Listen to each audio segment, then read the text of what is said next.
Well, for the ones that were not here before, I will explain a bit my system, my way of painting figures. We will see a face painting, and I must say that my medium to paint figures, it's acrylic, and specifically this kind of paint that's called Vallejo. I think you may know it. So, and I will use this face painting set.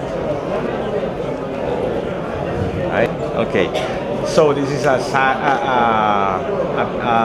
paint set designed to get some basic colors for painting faces. It gets a couple of base color, a couple of highlights, or colors for highlights. Base, highlights, and a couple of different shadows, and after that that's red and black to make some special effects.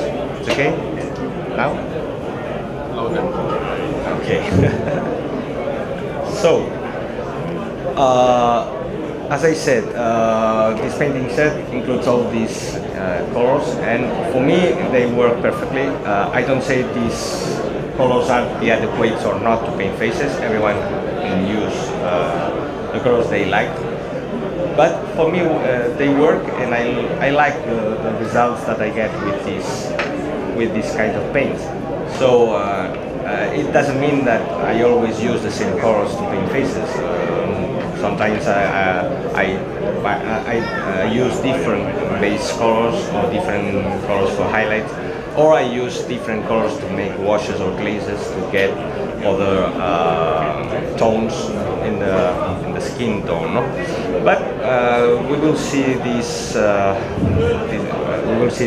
demo with this set or these colors, and after that you at home can use the colors you want. Okay.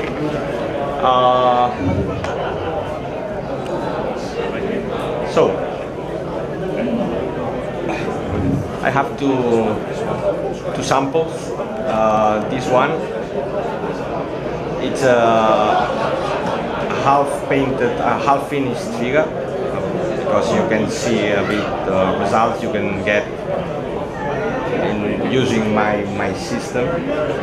And this one is only base coated, and it's the one I will use to demonstrate. Okay. The first thing when I paint figures, or when I paint, okay, everything that I will mention about faces, you can use it also. You can change faces for figures, because the way of painting is always more or less the same. For faces, for clothes, for equipment, for more or less everything. So you will see how to do it in faces, but you can extrapolate this system, or this kind of way to make things to paint uniforms or anything you want. So, okay, the first thing, the most important thing, it's to prepare my palette. I don't use wet palette. I don't like it, because everything gets mixed and it's a mess for me. So I like this kind of palettes that they allow me to have every color separated, every mix separated, and after that I can use them in any way or in any time I want.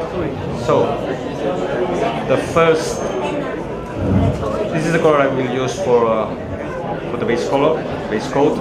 It's called brown sand. It's a nice red, brownish red that I think it matches perfectly the skin tone. So that's why I use it. Important thing is to shake very well the bottles before using it.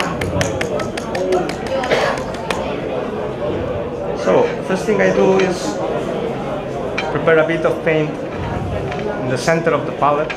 It will be the base color. After that, I prepare two highlights, you will see why, and two shadows. The color I will mix to the base color to make my highlights will be In this case, basic skin tone. It says it's for skin tone, so so it will be.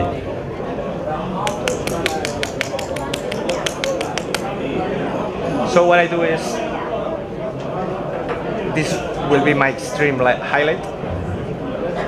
I mix quite a lot in my second highlight, and I mix a bit in my first highlight. So it will be a proportion 66, 33, 33, 66, and pure.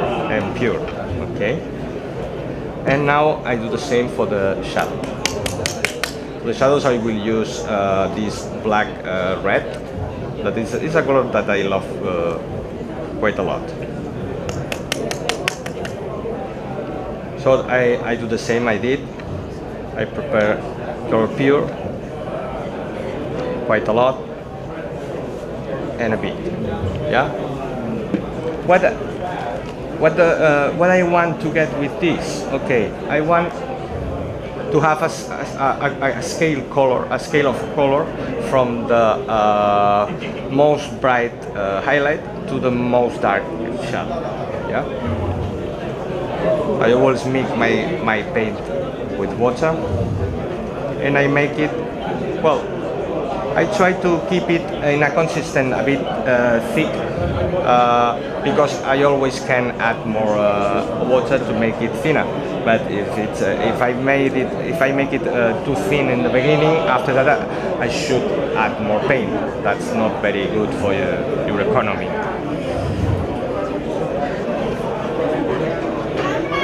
I mix very well my highlights and my shadows to get a very consistent color.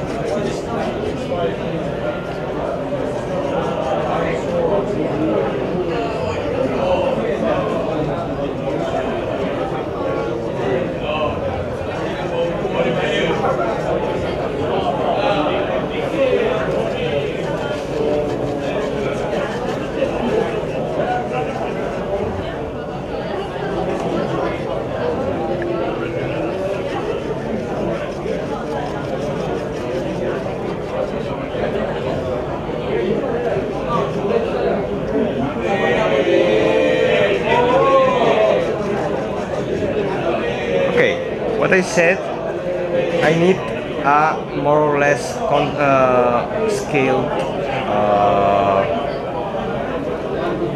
wheel of color from the highlight to the most brighter highlight to the most darker shadow, and I should have something more or less gradual. Yeah.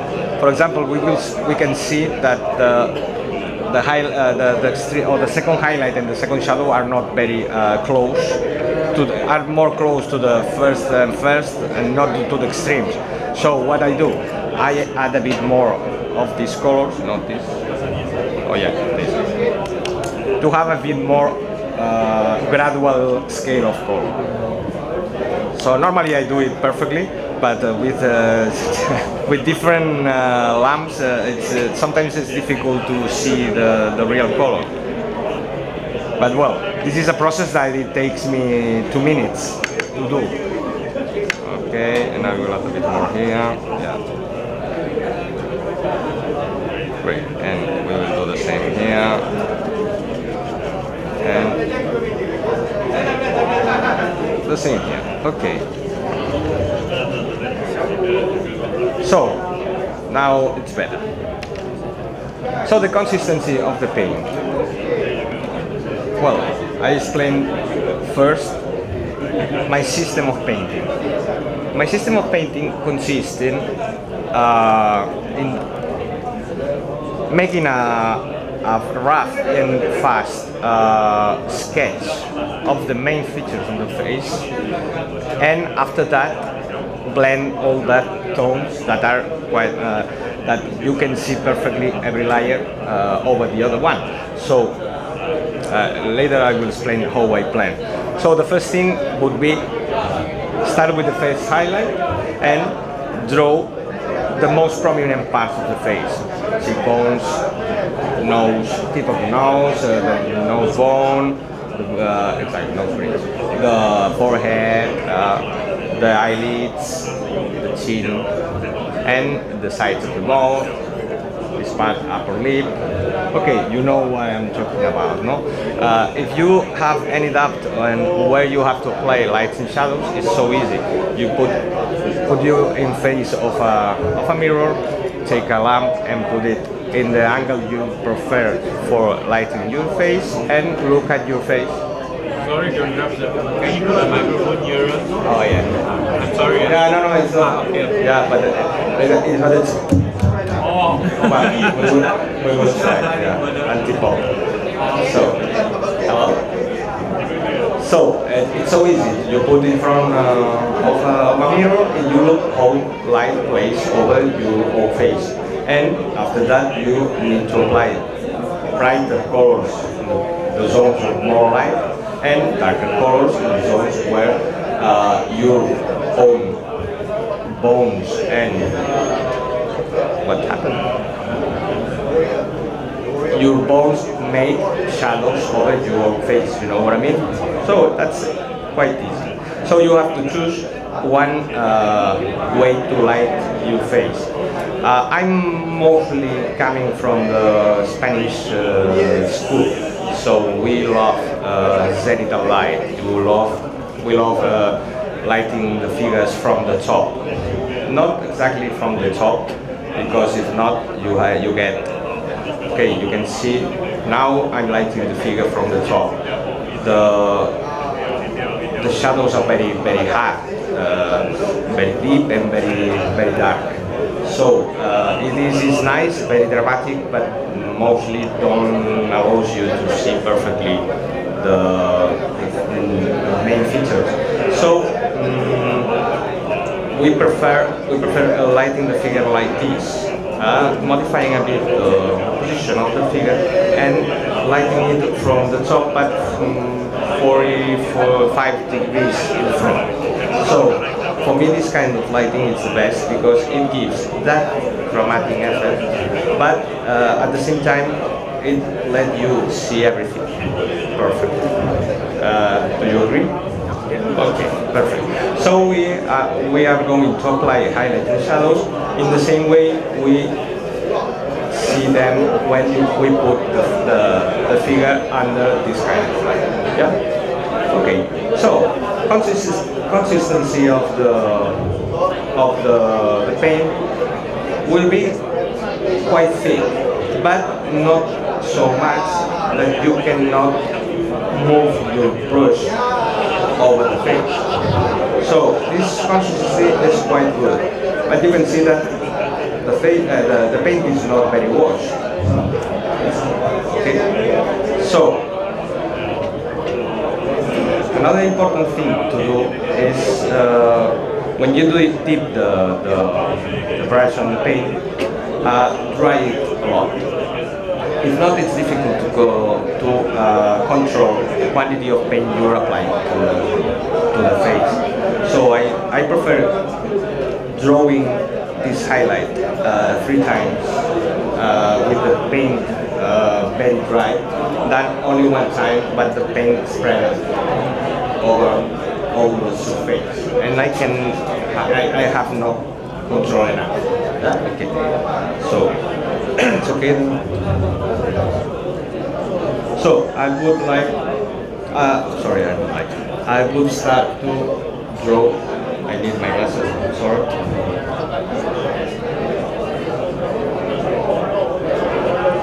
Start to apply the paint on that places we were talking about.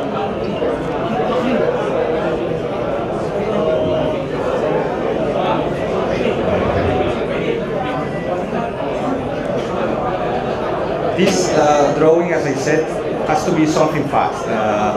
We will spend a lot of time later blending all that layers, different layers. So now it's a question of having a very clear idea of which features has this face. So when we finish this sketch, from the distance we have to see, able to see perfectly everything. Yeah. Even if it's rough. After that, we will blend them. We will blend everything, and we will get a smooth surface like we have. Yeah. If you want to go around.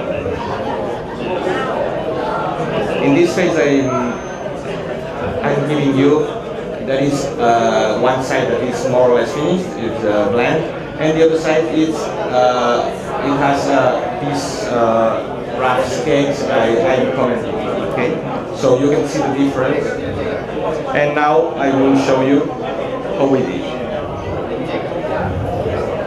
So I paint the forehead, the eyelids, nose bridge, and tip, nostrils also.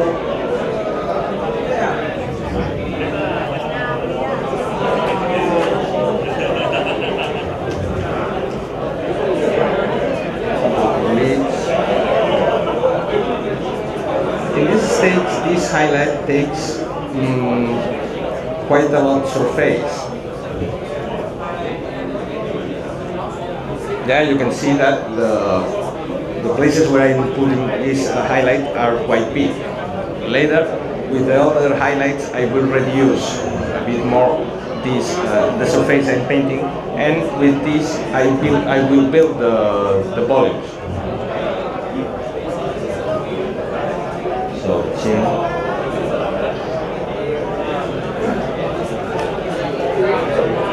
side mouth,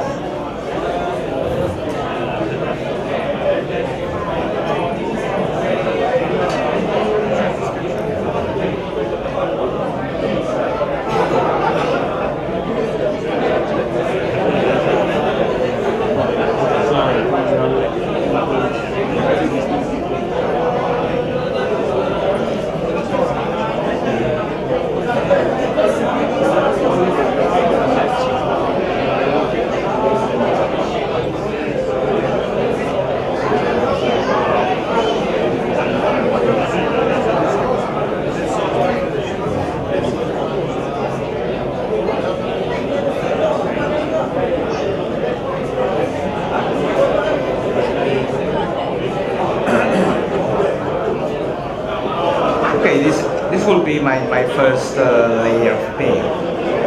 Oh, I don't know if you can see it. You can see the first highlight painted clearly. Yeah? Okay, so then I move to the second one. And I go to the same places, but as I said, a bit more up.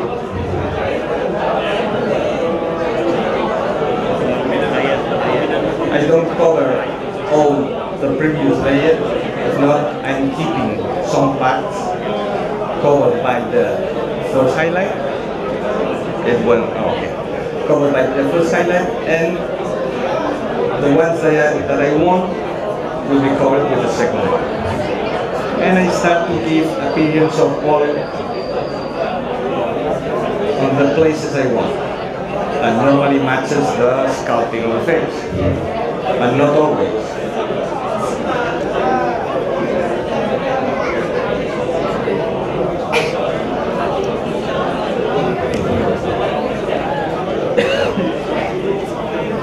You only touch the tip of the nose and the beginning of the nose bridge. I'm not covering absolutely the cheekbones. I'm separating those two volumes. This muscle that comes from side of the eye and the cheekbone itself. Exactly. So somewhere the eye sockets around here, right? Yeah. Somewhere around here. Yeah. In Asia it's a bit complicated to explain this because you have all these things. The cheekbones are very wide, but we Europeans we have very more separated this volume than this one. So we have a shadow in the middle. You know what I mean? Oh, I see. Yeah. So that's why I'm painting.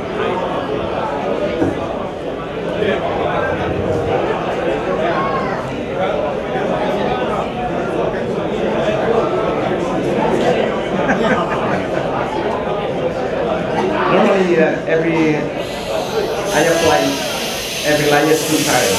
Oh, thank you. Because sometimes in only one application the paint doesn't have the consistency I want. I want a solid color always. I want to see the difference in between every layer.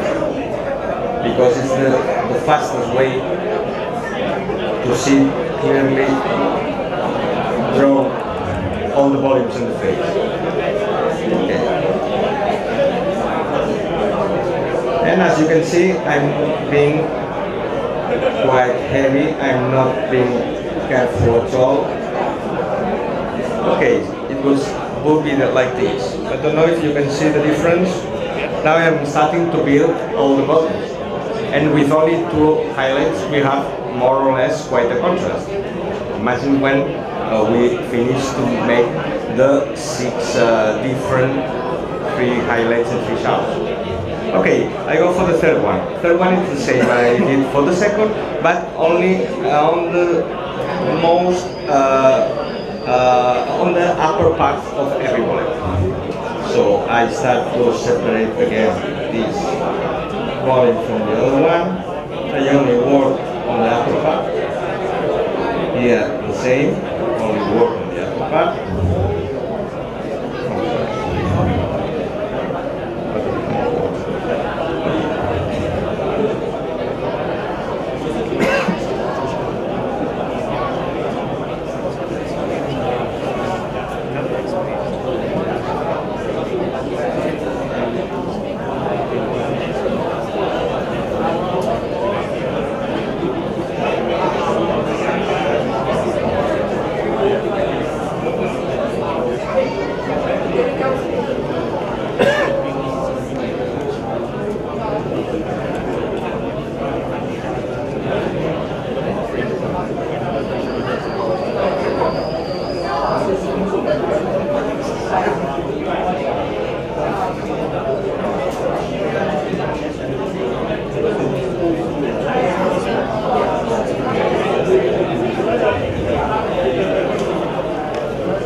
Okay. Sorry. Can you see? If you don't mind, later if you want, you can take. I would like to use to make it faster. Not It's a rough roughing. Okay, that's it. You can watch it also.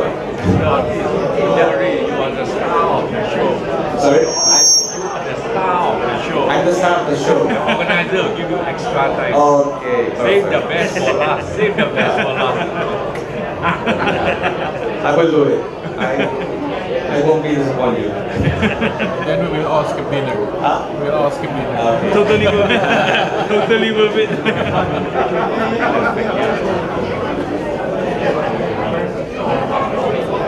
So why I do or why I use this system, this method? I use it because I love strong contrast, and the only way I found to get that strong contrast I'm always looking for in my figures is making this sketching very harsh and very heavy, because even if later on, when I start to blend, I will cover almost everything I start drawing. Doing it with the paint so thick and so evident, it will show up even if I'm covering with other lines. You know what I mean? So if you don't go heavy in the beginning, after that it's all what you do become I don't know, a bit soft. So to get that strong contrast, I prefer working hard from the beginning. Yeah? Okay, now I'm going to apply shadows. The shadows underneath go in the robust part of the highlights. If we are applying the highlights on the direction of the light hits the face, now we will apply the shadows in the reverse direction from down. Yeah. So I'm not using the first shadow after the second and after the third. Why? Well, I use first the maximum shadow, the third one. Why is that? That is because now I need to outline perfectly every ball in the face. That is in shape, you know what I mean? So I will apply it around the nose. I will make an outlining around the nose, and the nostril. I will make an outlining of the eyelids. Even I will apply it inside the eye, inside the eye globe. Yeah, globe. No, eyeball. That's what the eyeball will be exactly. I will outline the eye inside also. I will outline all the side exactly, and around all the jaw. Yeah, and around and mouth. That outlining has to be a bit careful, done a bit carefully. So I prefer applying first the most darkest shadow, and after that I will apply the other two, but the other two will serve me to start to blend this very harsh extreme shadow.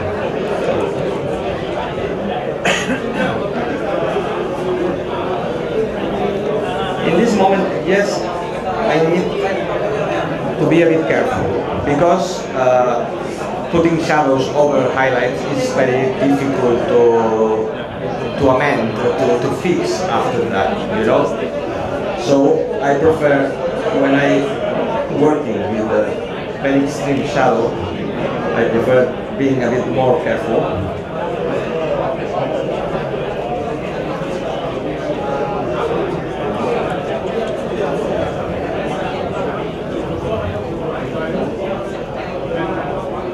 As you can see, I'm always working with the tip of brush.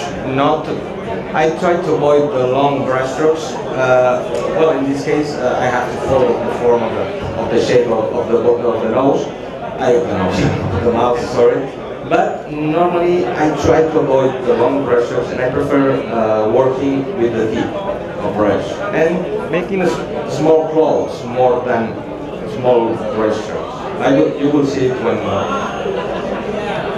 I start to blend. So, I finish this.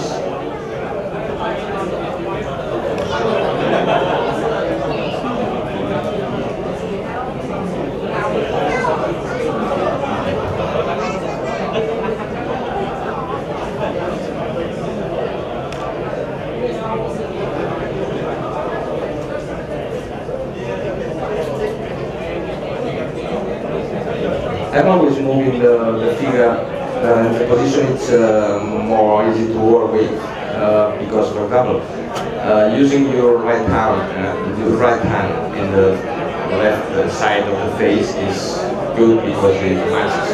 But when it comes to the other side, you have to look for the position more comfortable for you to get the brush as precise as you can.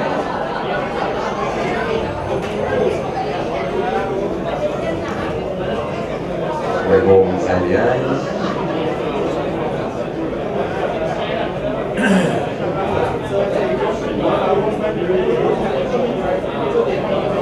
Now you will see when I finish that the thing that I'm doing is enhance a bit more the work I did with highlights.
to blend also the lower lip to have perfectly defined the shape, and even the upper one.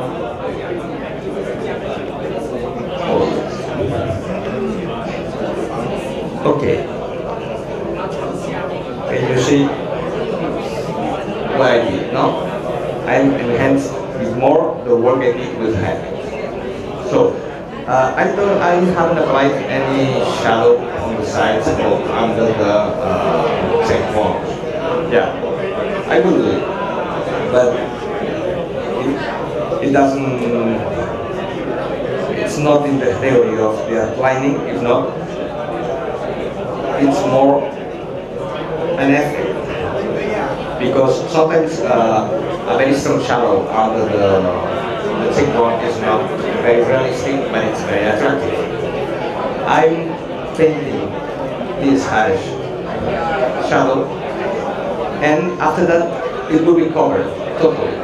But if I paint it in the beginning, as I said, even I cover it by many layers, it will be more or less visible, and it will give more depth to use this kind of shadow that is under the cheekbone.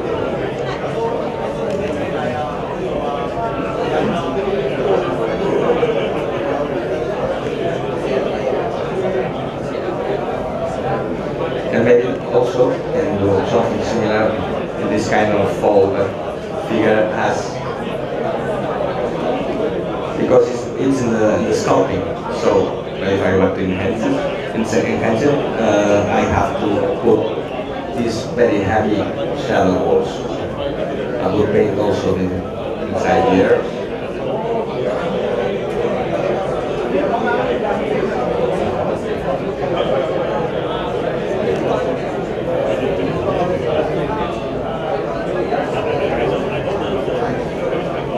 Okay, this that looks like a clown.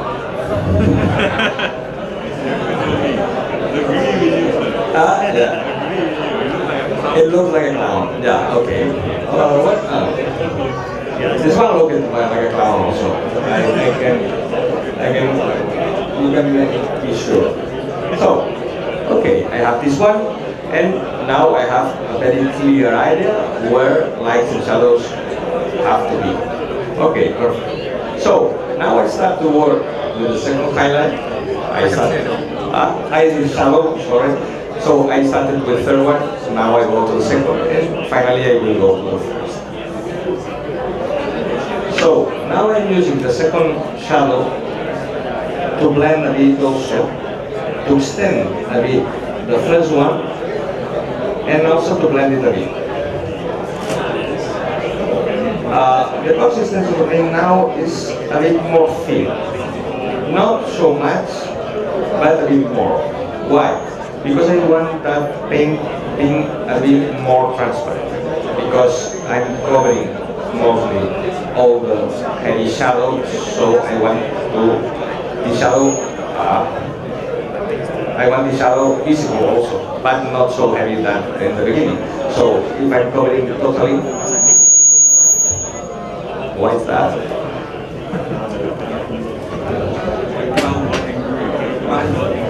The client don't like that. Yeah. Okay. Looks better. Thank you.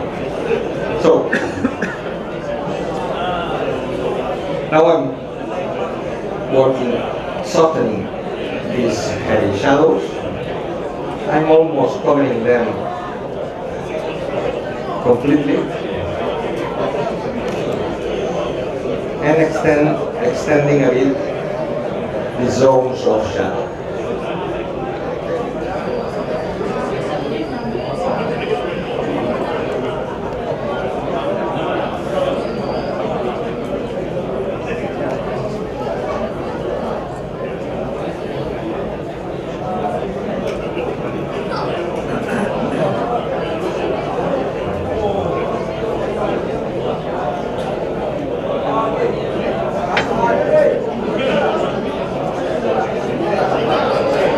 Also I'm taking the zones where even I didn't apply the extreme shadow, they need to be in a certain degree of shadow.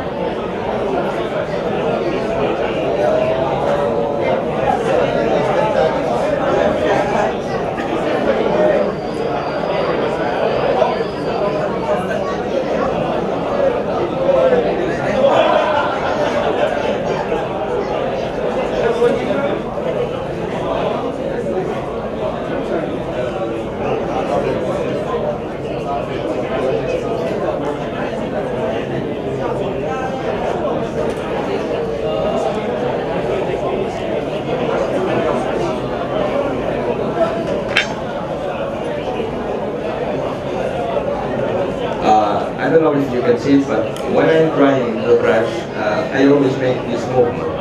You know what I mean? So I do it because it allows me to dry perfectly the brush, and after that also it gives me a very good tip. So rolling it instead of making like this gives you a very sharp tip.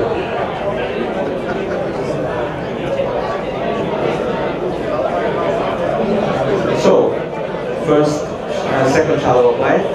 Now you can see that the effect is not so harsh in the like in the beginning, but still it's not nice. It will be. Okay, now I go for the first shadow. I start to do again what I did with highlights, but in reverse. I start to connect the zones of light and shadow.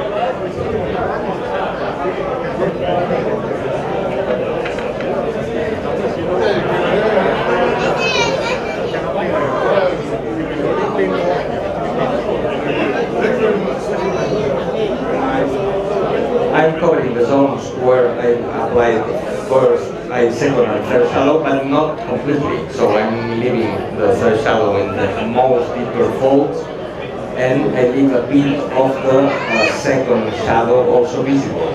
But I'm trying to extend these shadows towards the highlights, and at the same time start to blend them.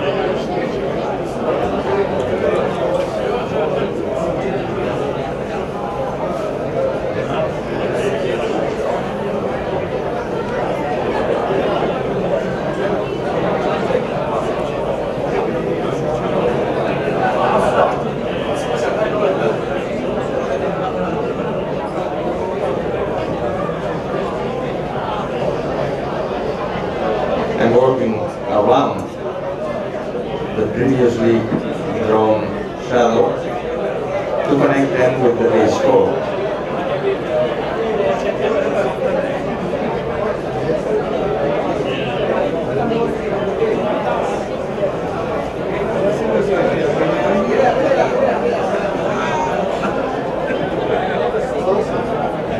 Okay, more or less it's done.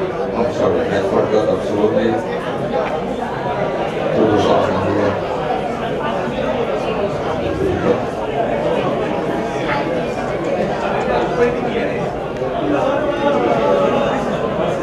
Okay, now we have more or less done the basic sketch. Yeah.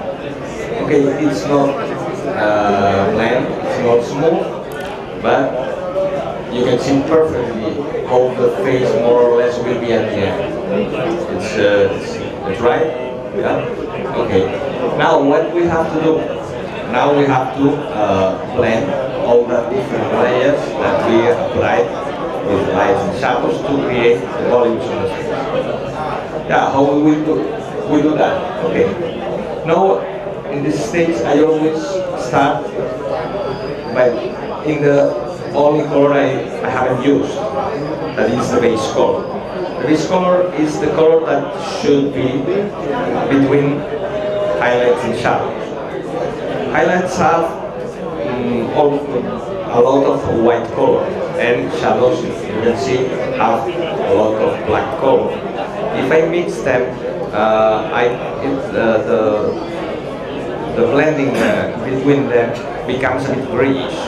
Yeah. So keeping the base color in between highlights and shadows keeps the face with a fleshy tone and allows to blend perfectly one tones with others, but without mixing them.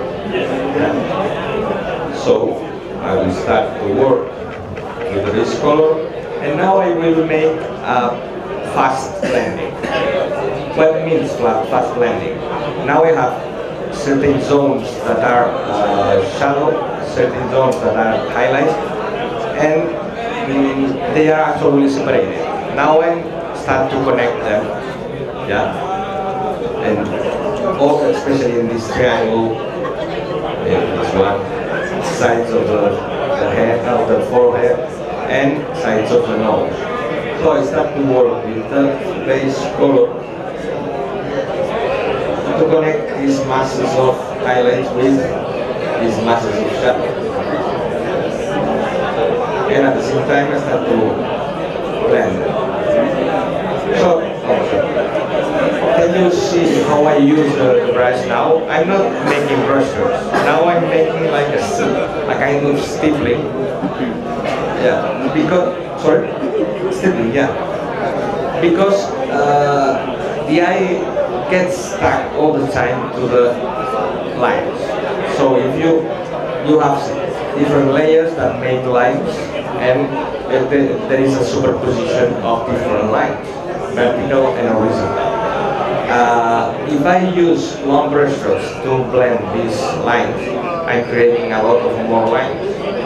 So my eye is always identifying this kind of lines, and it's identifying the different layers. But instead of that, I used to work making small clouds, and my eye gets confused when trying to identify different layers, and all layers mix between them. So in reality, I am using this physical thing to make my blending more smooth. Even I'm doing that also, I'm using the paint a bit more thin than in the beginning, and I'm creating layers more transparent that are covering the place where lights and shadows meet, you know what I mean? So I'm connecting them and smoothing the transition between ones and others. After this, I will do the same with highlights and shadows separately in between them. And after that, I will get a smooth finish like this. So I'm going to do that. And it's finished. Okay. No, I do it. Okay, so.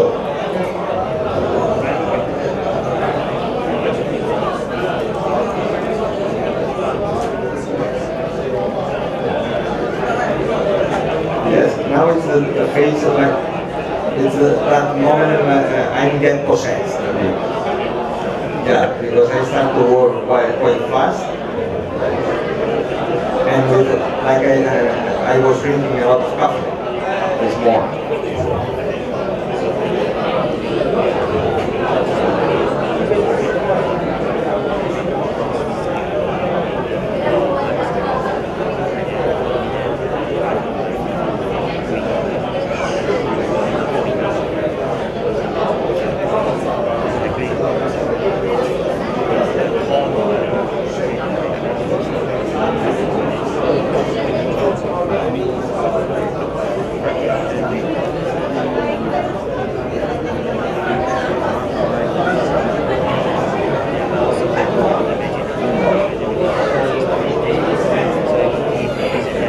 Any question you can ask me, and I think I can do both things at the same time, but I'm not very sure something.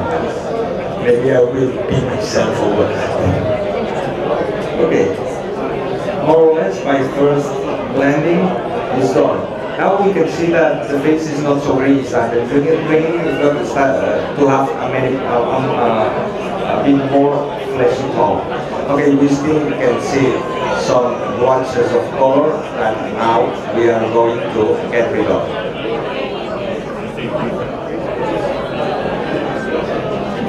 But the intention is there. You can see that how it's going, it's changing in every step. Yeah, or it's only in my head. Okay, so now I will start to work with the three central colors that are the most used because are the ones you will use mainly to blend the others. So I can start by highlights or by shadows, That's not important. But the important thing is now I'm not doing a general job. If not, I'm working in small places. Okay, normally I start with the most horrible thing, that is this heavy shadow under the checkpoint. Okay, so this is my first place where I love to work, because when I get this very heavy shadow smooth and blend, I can see things very better than now, and I can move to other places to start to smoothen everything. Yeah, okay. So, like I did in the first blending, or I start to work carefully in the zone, almost covering absolutely the heavy shadow.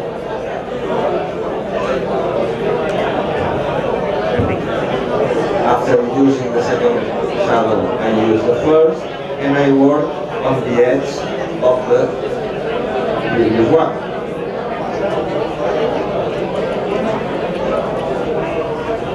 After that, I take the base color,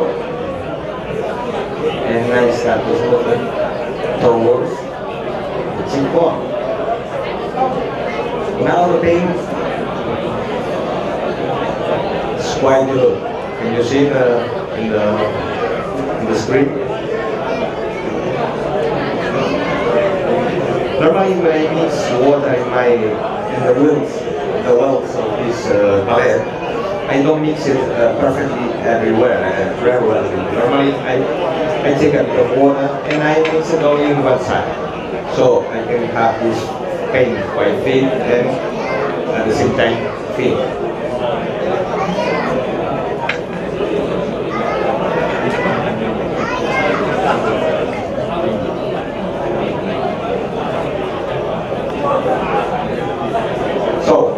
After working with the base color, move to the first highlight and start to make a more fine blend.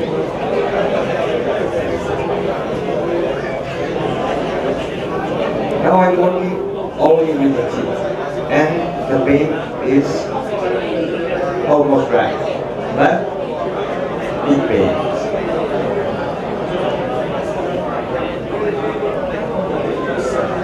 Using the tip of the brush allows me to have good control over the place where I'm putting all that clothes, that small clothes.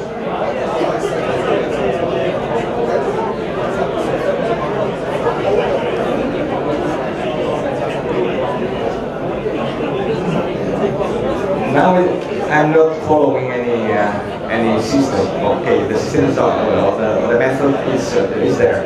Now I'm using all the colors at the same time to start blending all the whole zones, or complete zones, like the checkpoint. So it's not to correct every button that was covered by a color that doesn't match in that area. Sometimes I have to repaint some highlights and shadows because in the blending process you can cover them with a color that it shouldn't be there. So you have the colors fit also, so you can repaint it and you can start again to blend.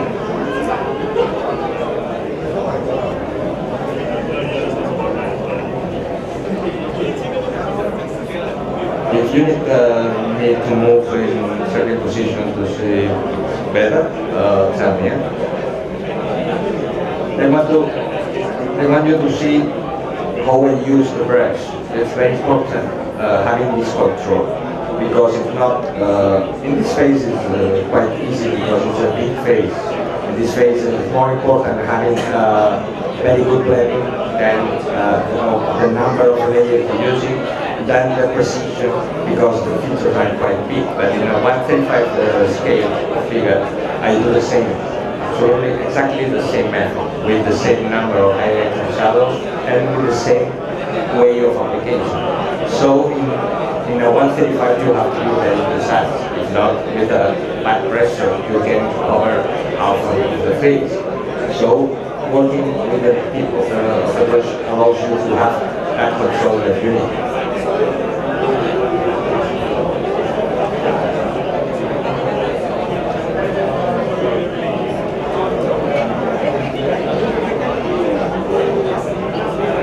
And in this moment, at the same time that I'm blending, I'm redrawing some lines that maybe were not very well done in the beginning, because I did a very rough drawing. So now I can correct that.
If I want to create a new palette because I messed it up in the beginning, for example, this shadow that it's this kind of shadow that has under in the center of the face.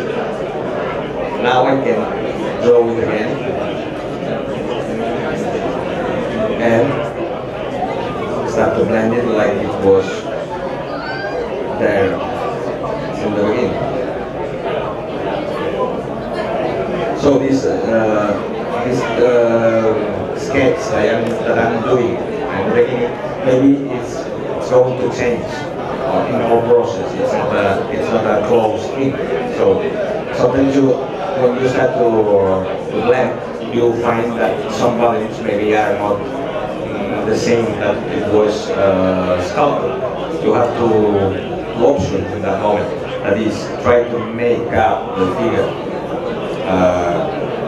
Change the features, playing with shadows and highlights to make different volumes, or follow perfectly all the features sculpted. Sometimes the sculpting is not perfect, so or it's a bit too cartoonish, or it has so little volume. So you have to enhance some.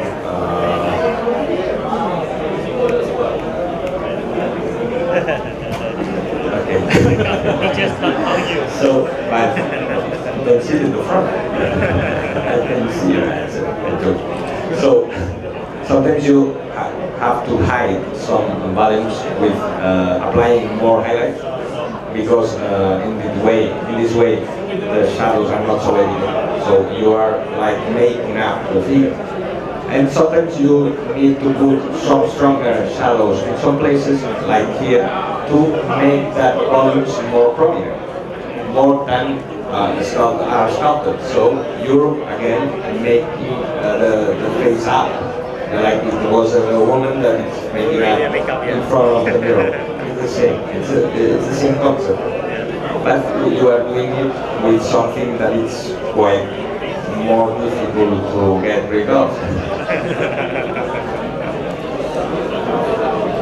Okay, now I will try to finish more or less, well, not finish, but make something that you can identify, like blending, and like you see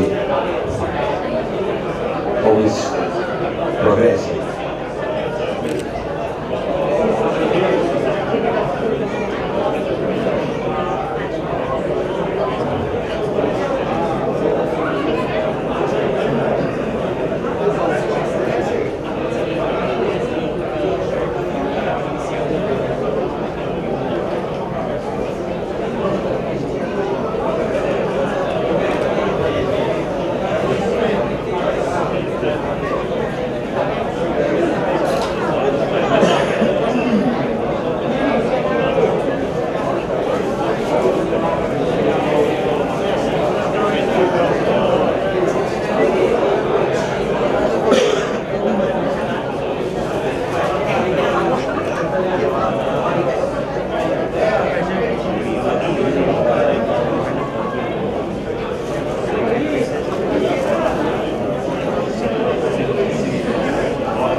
Back and forth with these three colors to blend. Yeah, exactly. So if you look what I'm doing, the most used are the three because are the biggest areas are painted in those three colors. The base color, the first highlight, and the first shadow that were the biggest ones. So it's normal that are the tones more used to blend because the other two highlights or shadows are used in more small places. Yeah, exactly. So, for example, the second shadow and the second highlight, I not only use it to blend that same shadow with the first shadow or the string highlight with the first highlight. So it's carefully used because the places where it's are small, you know. So the biggest places where I spread the paint are the ones that concern to the first shadow and first highlight and base color. So that's why are the most used tones.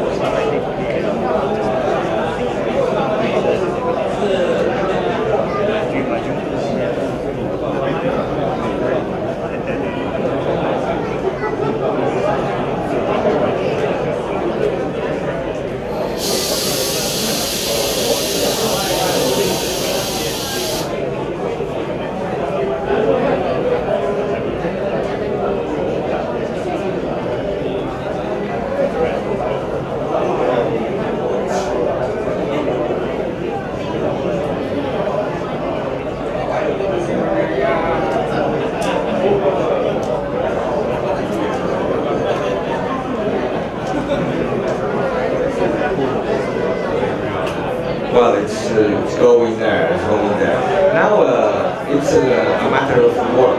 It's as much layers you put, and much smoother it will look. Until like poison, you know, what? Nice. So, Senor Ortiz, I have two questions. Okay, first one. What are the 6 colors you use? 1, 2, 3, 4, 5, 7 is it? 7 colors. What are the 7 colors that you normally use? This is the base color for the shadows. I'm mixing it in. Base color is one of them. Base color is on one color. Yeah. Color for mixing the shadows is one color, and color for mixing the highlights is another color. So I made two mixes with two colors and two mixes with two colors. I get 1, 3, 4. I want 2, 3, 4, 5, 6, 7. Wow, okay, 3 bottles, 3 colors becomes Exactly. I understand. Because I make this, here I have 60% of base color and 30 of highlight. Here I have 60 of highlight and 30 of base. So I get a more brightest highlight, or my brighter highlight than the previous one, until I reach the pure color. You understand it? Okay, second question. Second question, would you, for brushes on the Bristol, would you recommend Kolinsky, Torre synthetic or just synthetic? I always recommend red sable. Artist red sable brush. Red hair. sable? Yeah, exactly. Why? Because the tip, it's always sharp. With the synthetic brushes, it's very easy that the tip, especially when you're using the tip of brush a lot, like me, and stippling, the tip starts to blend, yeah, and starts to separate, and you have like a spin addition. It's not nice. Sometimes for the stippling it's nice because you can do double work, yeah, but you cannot control where all that tips will go. So having a tip, a very sharp tip all the time is very important. That you can get that kind of tip with a very good quality brush, and the best quality you get is with red sable brush. Kolinsky is better. I thought Kolinsky Red sable, Kolinsky is red sable. Oh, okay. Yeah, it's a variety of animal, kind of animal that's going around, and people is eating them in the Because head. I noticed all this while to make some fucking brushes for fucking models, you know? So, I'm sorry. Because I noticed during the training, you only use one size brush. Yeah. Unlike other artists, they change flat brush, filbert brushes. No. I have more than 5. I use normally the 0, that is a size that I love. Yeah, it's enough to cover a big surface, like a 1/16 face. For a bust, it's also good. And it's so it has so sharp a tip that can be used in small scales. So I love this brush. Mucho gracias. De nada. This is a Da Vinci, but there are many brands of very good brushes. Yeah, Da Vinci, it works for me. It's good quality and it's not so expensive like other brands. So in the beginning I used also, those brushes are from Vallejo. Well, not bad at all, Yeah, they have very good teeth. But I found that the new ones are not so good than the old ones, so I prefer to change to Da Vinci's. Yeah? Okay. Muchas gracias. De nada. So, sorry? Now I'm going to that. Yeah, this is the first step. Later we will have the second step is adding facial hair. And the third one is adding some glazes or washes that make some parts of the face more attractive. Yeah, or maybe a reddish wash to get more fleshy tone, or that blue wash in the zone to get some kind of tight look, you know what I mean? So maybe some dark greens on the most the darker shadows to make them a bit more cool, you know, more to hold them more a bit. So look at once we master more or less the sketching and the blending, after that we can add everything we want. Because we know where we have to put it, because we master the general sketch of the face, and we know how to apply it because we can blend perfectly. So after that, we can do everything. So, what time is it? It's 5, 4, 4. 5. It's 1 hour, but we have half an hour. Okay, so I can blend a bit more.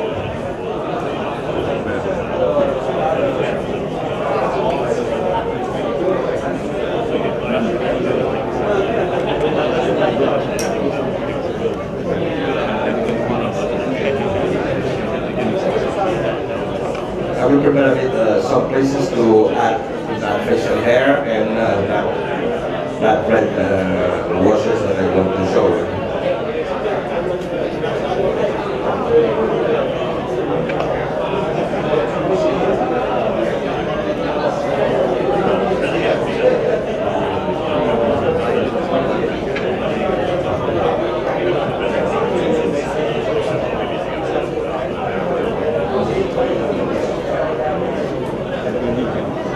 Sometimes it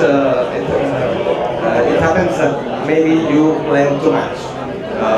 You start to work in a zone, and maybe, for example, this zone is very heavy foam, and maybe you get rid of that contrast that it's so nice having in this area. What you can do? Go one step back.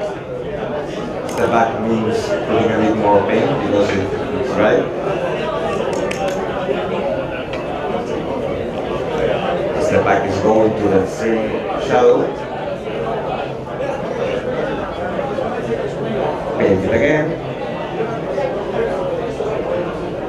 And blend it again.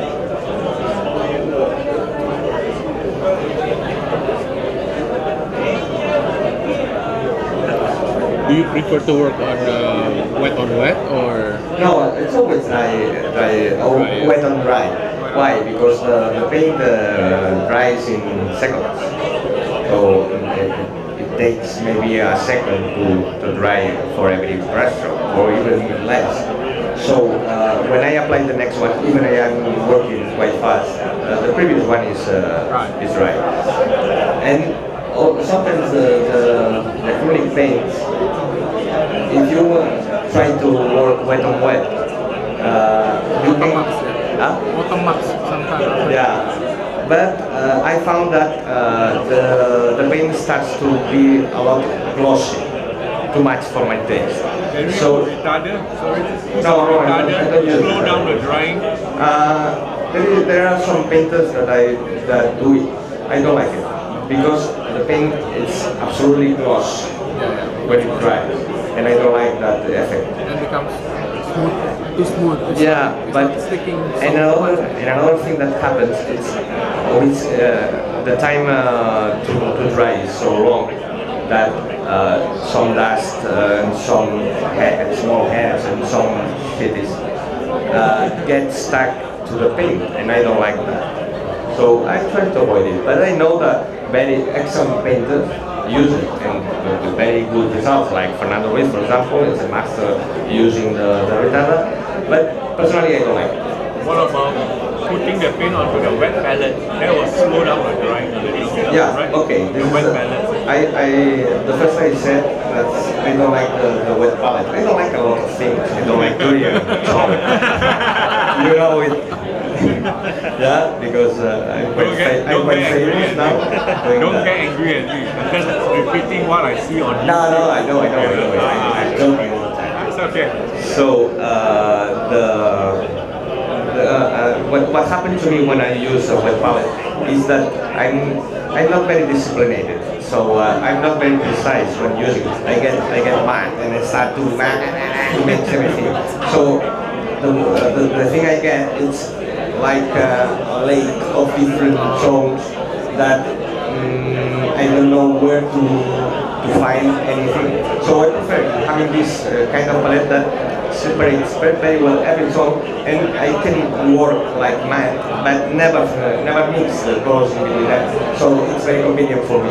But I know that all the painters use it and with very good results. But for my way of painting, it's you are also a good painter. You are the best of the best. Oh no, well,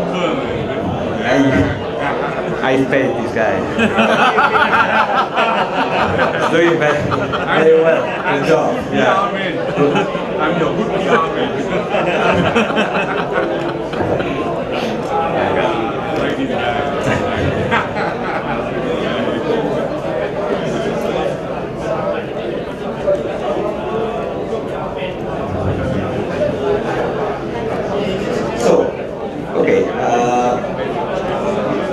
now I'm going to apply a bit of black for painting the facial hair, the 5 o'clock shadow, a bit of bird that you didn't shave that day. I don't like painting thick birds when are not sculpted because they look unreal, and most of the time they look so not like that. I don't like that. So if it's not sculpted, yes, I like adding a bit of 5 shadow or one day not shading. That's a common thing in a soldier. So the thing I do is, well, if you think about that, if you, for example, you have dark hair, almost black, for example, when it mixes to the color of your skin, it becomes in a greenish color, isn't it? So this is the same color you get when you mix black with the color of the skin tone. Yeah? So what I do, I mix a bit of black to the color that is more present in the zone I want to achieve this kind of effect of 5 o'clock shadow. So for example, in this zone that it's the first shadow, mostly, I will mix first shadow with a bit of black. Maybe doing 1 or 2 highlights or shadows to make also different volumes. Yeah? So I start to apply it, and normally in this motion, like it was said.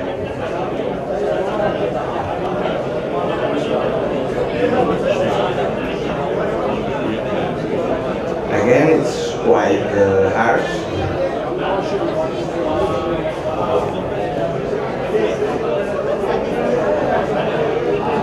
But I can make stronger shadow in a word only in the lower parts. It's like an outline with black, almost. And you said, oh my god, he's reading all the previous work. Now, I will get again all that smooth. But again, I'm not applying this black mixing in the beginning because I want that under this it's visible when it's blend the other layers I put at the beginning. As much layers I put, as that more depth is left. You know what I mean? So I always try to not step any step, not stepping or trying to keep all the steps visible. So, and also I'm not very clear explaining this because it is a very personal way to work, and I know it. But for me, it's the one that works. And maybe for you it's not the best way to paint, but at least you can get some tricks and advices that can be added to your way of painting. You know what I mean? So again, very harsh. Looks like Abraham Lincoln now. Okay, for the shade of the mustache, for example. It's the same, more or less. In the zone, it's more visible the first highlight. So I take the first highlight, I mix a bit of black, I get something more greenish, and I paint the main shape of this facial hair.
I've done a sketch of the facial hair, and now what I have to do? Okay, I will take the same original colors where I mix the black, and I will start to blend this shade with that same color.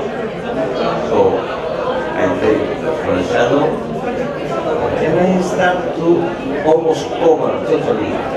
That's black shade I did, but in the same motion, like it was small hair. Now you can see how it starts to blend and to be more subtle.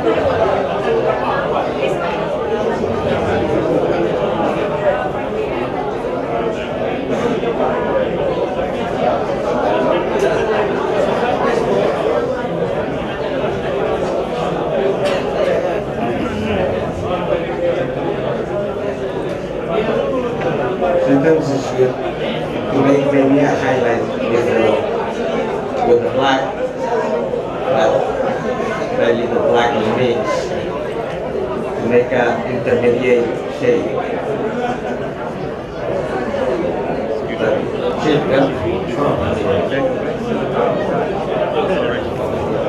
I'm old man. Bad at hearing. I'm old man. My hearing is bad.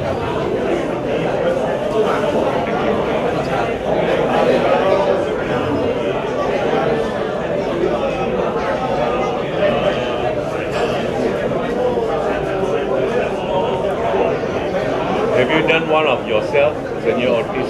Sorry? Have you done a figure painting of yourself? No. Not yet? No, but I will do it.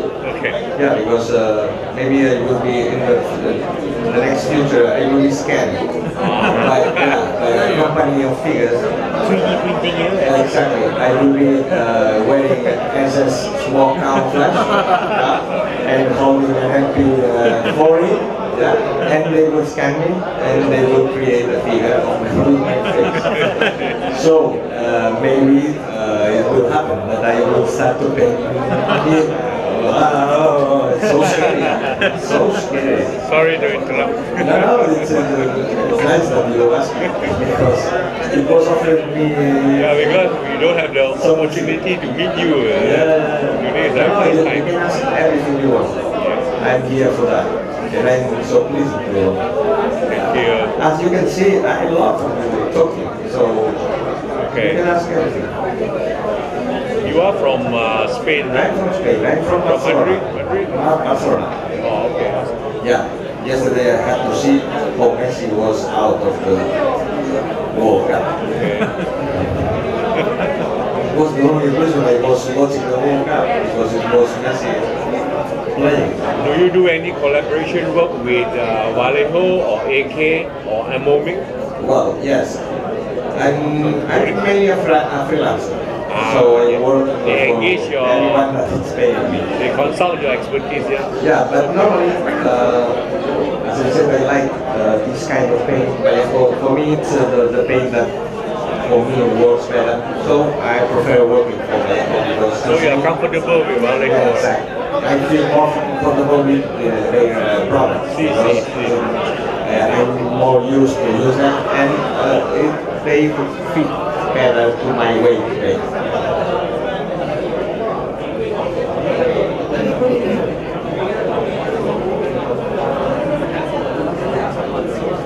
Maybe we could turn this round. Oh, thank you. I remember some years ago I used to put them on the wall after 4 hours of painting, and I had so nice, always the same motion, always the same thing, but with different colors. It was quite nice. After that, I thought we would turn this round. it was not very artistic. I must say that it was not. And it will become a very expensive abstract paint. Yeah. Oh yeah. Oh my god, and me throwing them on the bin all the time.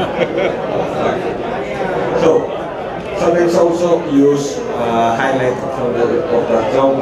These I'm blending with the first shadow, so maybe I use the first, the next, the brighter color. It's in this side by side. This is the base color, and start to make some stippling also. But it's very characteristic of your almost shaved facial hair. And it helps also to blend hair.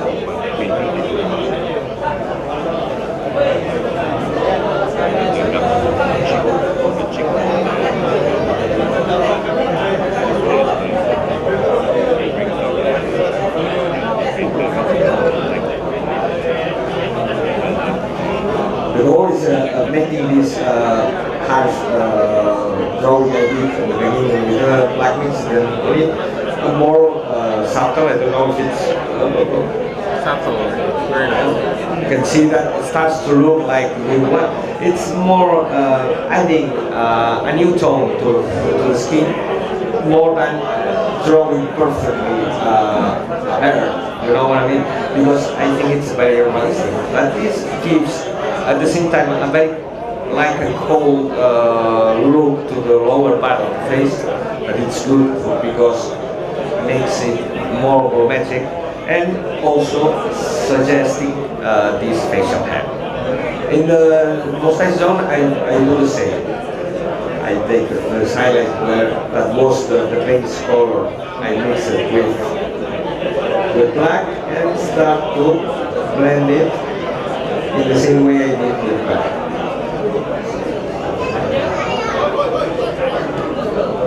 Also can do a highlight to have it blend.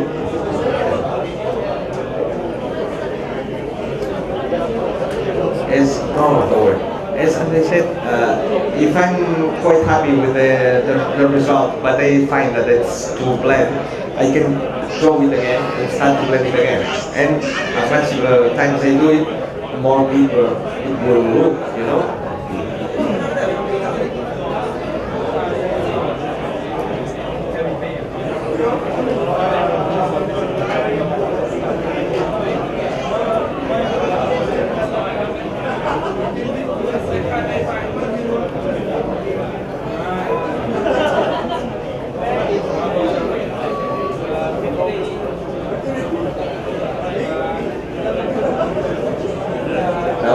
Repainting the highlight,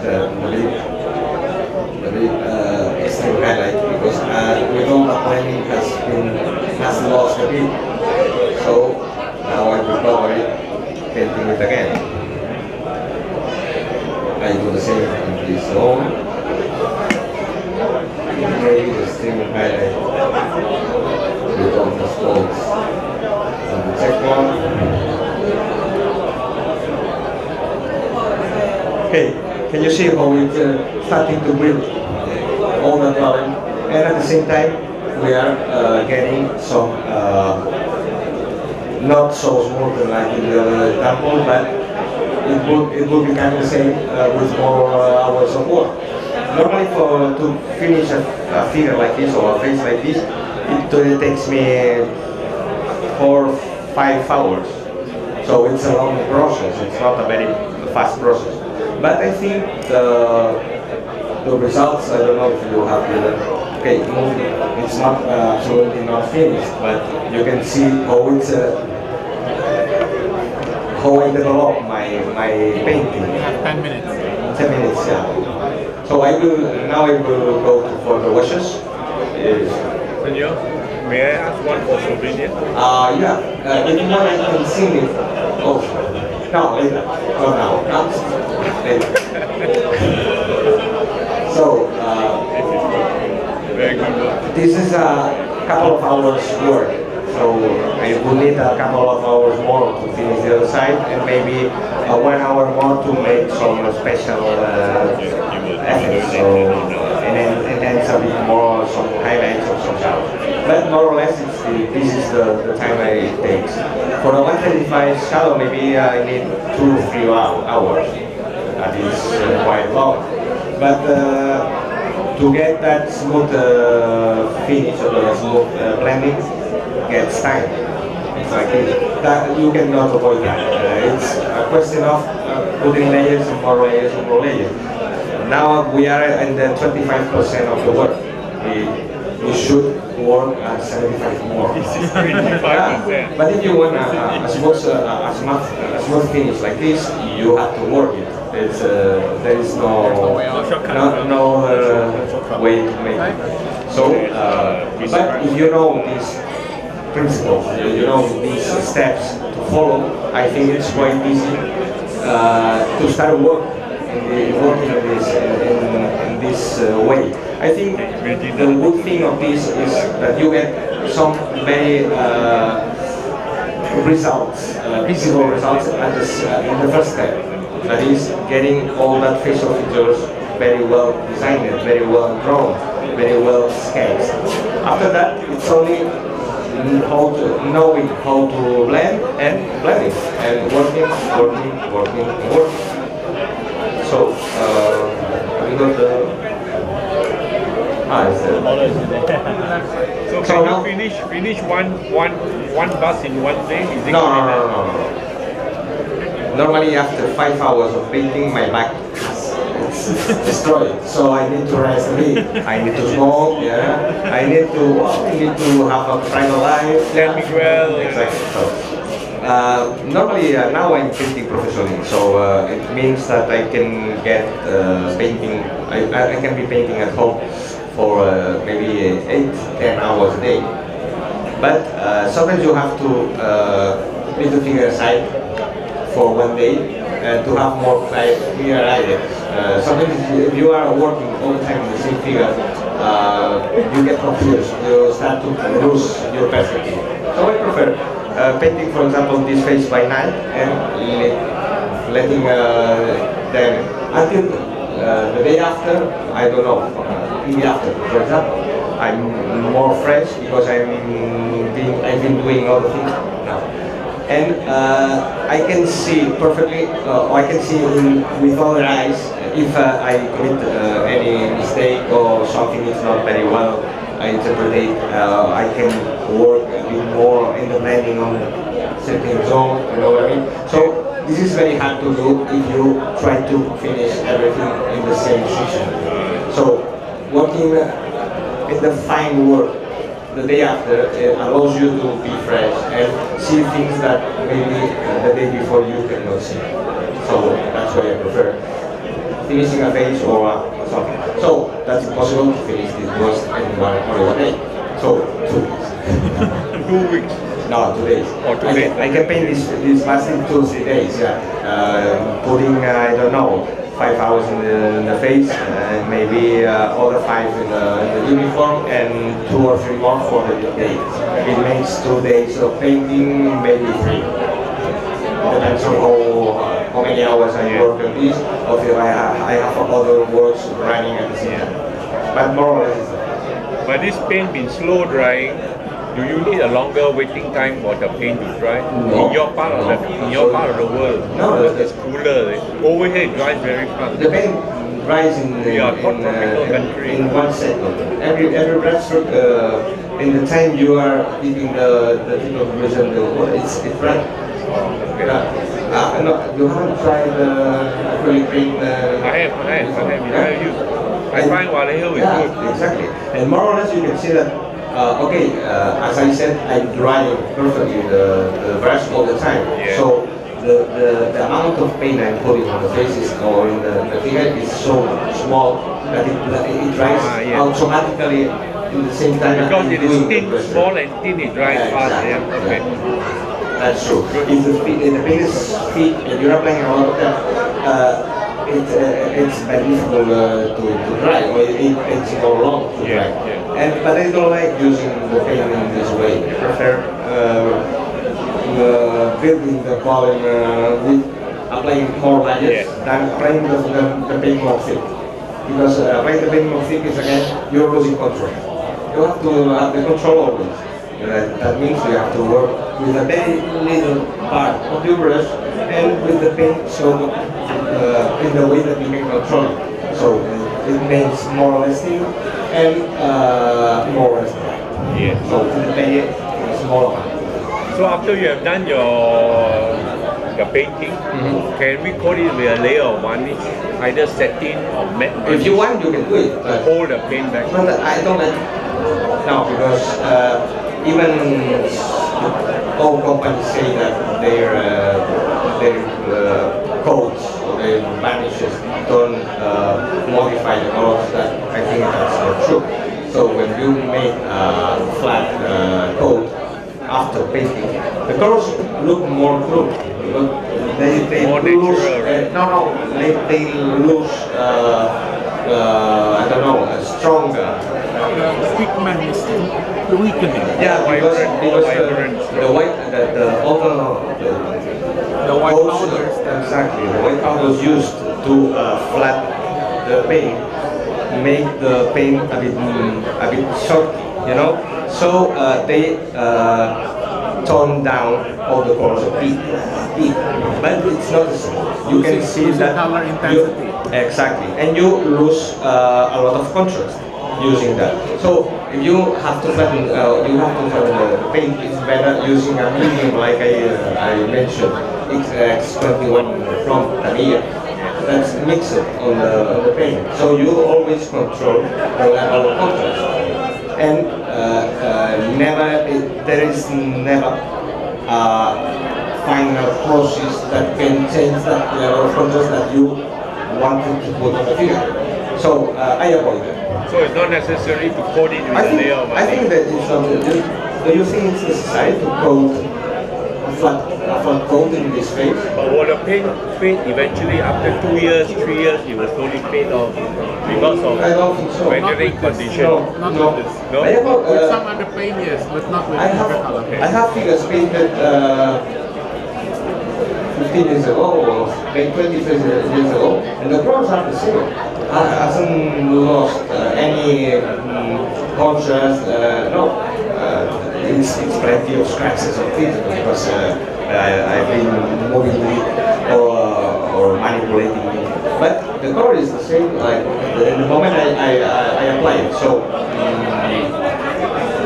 You don't need to protect the paint after painting. Absolutely not. I do experience losing intensity on Yeah. Joe's oranges. Really?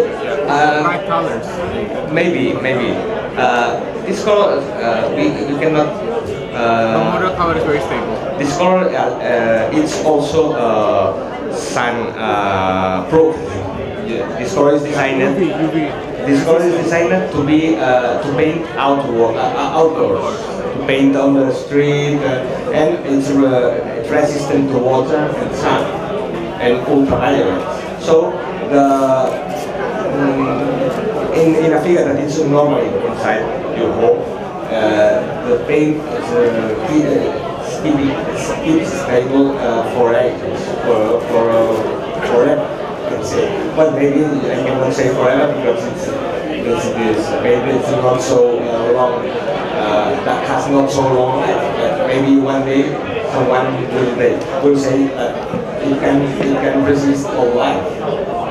You know. What is the advantage of using water to tint the paint over using thinner? Well, water it's a natural thinner of this paint. Because it's a watercolor. It's like watercolor. Yeah. It's the only difference is that I don't know the name in English. It's the product that The consistency. Consistency. no, the product that is carrying the pigment over. You know, it's a resin. It's not all the water, you know, but it's a water solution, soluble resin. So exactly. So water is good enough. So water is good enough. If you talk with chemists that are developing this kind of paint, they will say that if you're mixing it with water, you're changing their properties. So these paints are ready to use, in their opinion. But they don't pay the figures, so it's too thick. I'm sorry. That's why they develop different brands for airbrush or for it's more or less the same paint, but the thinner it's the adequate. It's not water. It's that same resin water soluble, but not like you were adding water. So But I use it. I use them also with airbrush, and it works. The reason I asked the question is some paint manufacturer, water-based acrylic, recommend we use acrylic No, thinner. I don't recommend using acrylic paint. Water is good enough. Water is good enough, and tap water is even better. Normal tap water or filtered tap water? No, water. In Barcelona we have very, it has a lot of calcium. Calcium. Depending on the area, some are hard So, water, so you have calcium, worse than magnesium. there, I think you cannot find worse water than in my city. So, and it works. So, for you, it has to work better. What about battery water? Distilled water for the car battery, Yeah. can that be used? Distilled water, that's You can use everything. You don't need minerals inside. You know what I mean? You can use distilled pure water water, also. distilled water. You only need H2O, yeah, to mix with the paint. That's all. You don't need any mineral inside or something. Okay, let me show you very fast. Just to let you know, it's 5:30. Sorry? It's 5:30. It's 30, yeah? 5:30. Okay, 2 minutes. Yeah. If anyone is complaining, maybe we can... Sorry gentlemen, I interrupted, but No, it's okay. Q&A, it's good Q&A.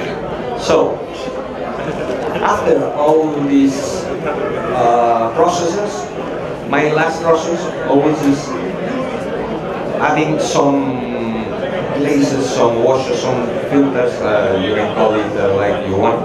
That is diluting a lot some tones. In this case, I will use the red. Okay, now I will show you even more. Yeah. More or less like this. You can see the amount of pigment on it. No? Very transparent. Yeah. Sorry? Very transparent. Yeah. Very transparent. Yeah. And start to work. And certain areas. Normally, I enhance a bit more the extreme shadow, all the zones where the shadows and highlights meet, especially in this zone, in the center zone of the face. We start to work with the paint very diluted and also very dry. And apply a very controlled wash or filter or glaze. Normally in the zone of cheeks,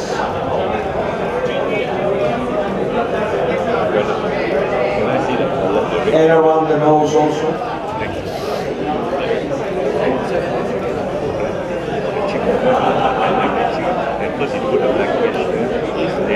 The tip of the nose is very normal that people make all that zone a bit red.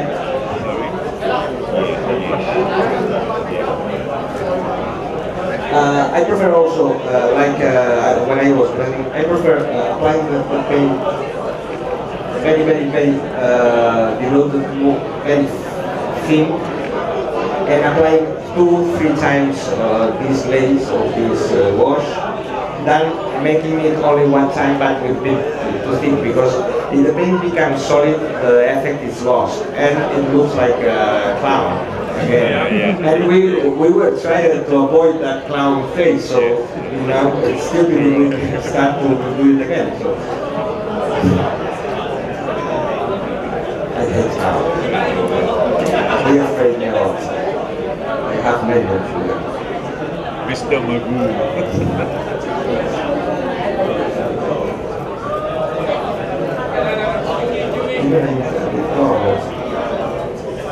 So I don't know if you can see the difference. I will do it a bit heavy to see what I'm doing.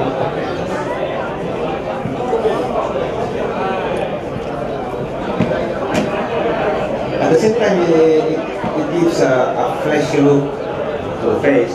Also, it helps to blend. Also, it helps to blend a bit more certain zones like this heavy shadow, for example,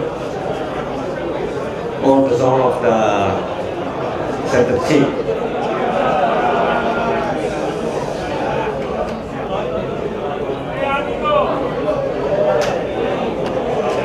you're gonna, oh, temples also. Temples. Yeah, So, temple.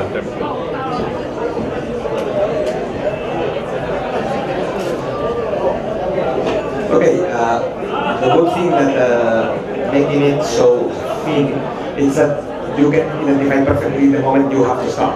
When it's not like, oh my god, it was too much. No. Normally, it's difficult that you mess it up because you are doing it so subtle every time that it's easy to stop in the right moment. When you see that it starts to become too red.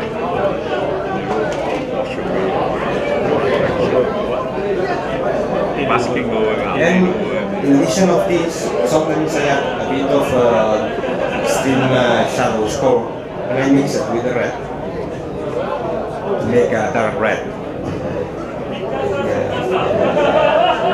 Okay, I make a dark red. I bloat it a lot also.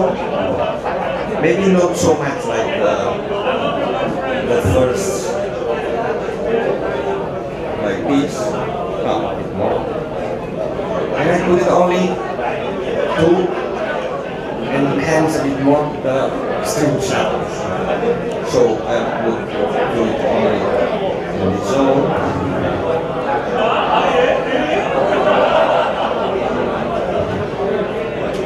So,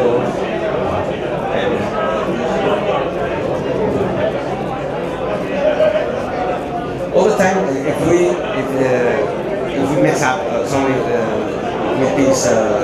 with these washes, we have all the time all the tones available again to blend them with the original tones.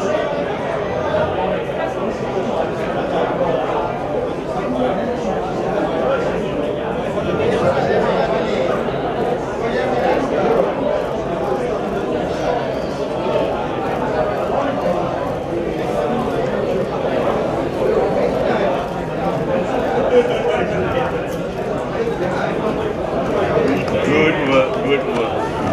So I think more or less can be seen. Is this 100% complete? Is this 100% or 75%? Oh, this is 30%. I'm obsessed. I know it. You know, I cannot stop until, for me, this side of face is 90% finished. This side of it. So this is the level of quality of blending that I love getting. I think it's quite normal in my figures. My figures are very, very sharp and very clean always because I work on them obsessively and I cannot stop until I'm satisfied with it. So it's up to you how many work you're putting on a figure. If you know the steps, after that you can work on every of it as time as you want. Until you are satisfied and you get your results. Okay? So, Very if good you have show. if you have any other questions, you can ask me. Depending on the color tone of the skin, depending on the color tone of the skin, let's say a darker skin, right? Yeah. Put the red color. Would you actually purposely put in more red on the clear skin, or that comes naturally? No. For example, those figures are painted by Calvin, not by me. Oh, okay. I just only this one. I'm just saying that, you know, if you put the pigmentation, does it come naturally if it's a lighter skin, or you really have to really put the more red? If you want to modify a lot, the original tone, it's better mixing with the red and the base tone. Yeah. And after that working maybe in a more reddish shadow, or modifying a bit the color, the original colors you're using. Because get different tones, so different tones, having washes is quite difficult. Because, and it's a bit stupid, I'm sorry, I don't say more. So, why you have to work two times instead of working from the beginning with more red, and after that you don't need to apply red washes. So, it's more controlling. What color would you recommend for here? For the white on the eyes. Yeah, I use this color. I use extreme highlight. Oh, okay. What about the pupil, the black dot? Is it dark black or light black? Okay, Transparent I black. normally use gloss black. Gloss black. Yeah, because it gets more black than the black you get with the flat painting, you know. So Gloss black. gloss black is nice, and even if it's glossy, you have the natural reflection of light in the eye automatically. Even I paint it again also. I paint it with a small white dot, but you have all the done, you know what I mean? What about blue? Blue.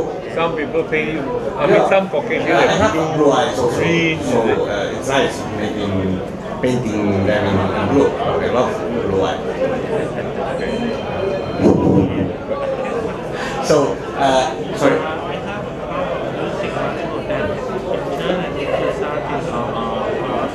Yeah.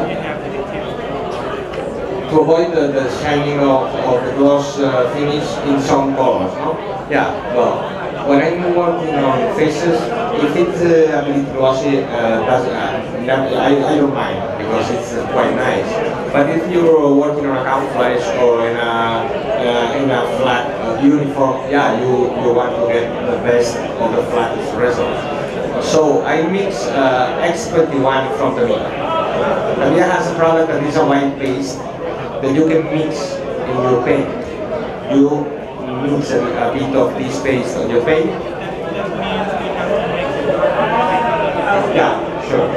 Maybe only in the base color. Highlights and shadows maybe it's not necessary.